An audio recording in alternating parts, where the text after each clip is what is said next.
उल्टा पड़ गया मालदीव का दाव। असलियत जानकर पीएम मोदी के पड़ेगा पांव। चीन की गोद में बैठकर उछलना पड़ा भारी। तबाह हो जाएगा आपकी बारी। एक ऐसी रिपोर्ट आई जिसने मालदीव की टेंशन बढ़ाई। भारत का जोश हो गया हाई। मोदी ने एक झटके में लिख दी मोहम्मद मोइजू की बर्बादी की कहानी। पीएम मोदी लक्षद्वीप क्यों गए? 99% लोग समझ नहीं पाए। श्रीलंका वाली गलती कर बैठे मोइजू।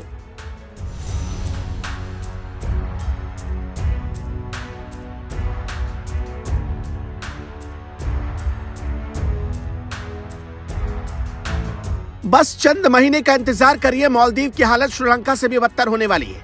चीन के हाथों बिकने जा रहा है और अब तो भारत भी सपोर्ट नहीं करेगा। चीन भरोसे बैठे मालदीव की टेंशन बढ़ाने वाली रिपोर्ट आ गई है। आपके सामने ये पूरी लिस्ट है। मालदीव से अगर भारत ने रिश्ता तोड़ा तो कैसे मालदीव का टूरिज्म सड़क पर आ जाएगा, इसका सबूत है ये लिस्ट। किसी भी दूसरे देश से मालदीव जाने वाले पर्यटकों में सबसे ज्यादा तादाद भारत का है, लेकिन चीन के गोद में चहकने वाले मालदीव को ऐसा लगता है कि भारत की जगह चीन ले लेगा और इसमें उसकी बहुत बड़ी मदद होगी। बस एक गलतफहमी ने मालदीव को बर्बादी के रास्ते पर धकेल दिया है। हम मालदीव की बात करें उससे पहले आपको ये दिखाते हैं कि कैसे चीन से दोस्ती और भारत से बेरुखी कुछ देशों को भारी पड़ी है। पहले भारत और श्रीलंका दोस्त हुआ करते थे, लेकिन श्रीलंका में आई राजपक्षे सरकार ने चीन से दोस्ती बढ़ाई।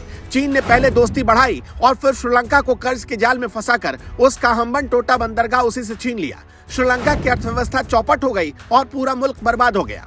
भारत ने ईरान में चाबार बंदरगाह बनवाया, लेकिन बाद में वही ईरान चीन के साथ हमदर्दी बढ़ाने लगा और भारत के बनाए चाबार बंदरगाह पर चीन के घुसपैठ करवाने लगा। नतीजा हुआ कि ईरान की अर्थव्यवस्था भी चीन के प्रकोप में आकर अब बर्बादी की तरफ बढ़ चली है।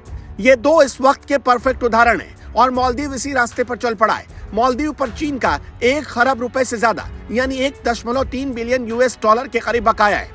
जब से मालदीव में भारत विरोधी प्रोपेगेंडा चीन ने फैलाना शुरू किया, अचानक मालदीव के लोग कहने लगे कि उन्हें भारत के टूरिस्ट नहीं चाहिए।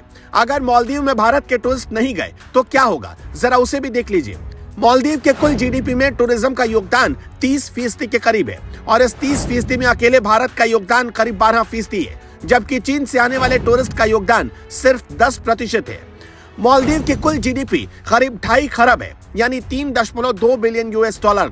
एशिया पैसिफिक रीजन के 39 देशों की लिस्ट में अर्थव्यवस्था के मामले में मालदीव 36वें नंबर पर है। अगर भारत के लोगों ने मालदीव जाना बंद किया तो मालदीव को कम से कम 420 करोड़ रुपए सालाना नुकसान होगा।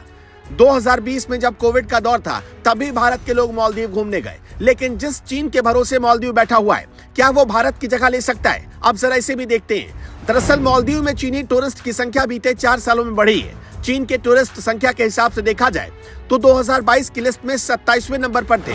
2023 में अचानक उनकी संख्या में उछाल देखा गया। अब ये सीधे तीसरे नंबर पर पहुंच गए हैं। भारत और रूस का मार्केट शेयर मालदीव के टूरिज्म में 11.1% का है तो चीन 10% पर पहुंच चुका है। चीन यूके को पीछे कर संख्या के लिहाज से तीसरे नंबर पर पहुंच चुका है।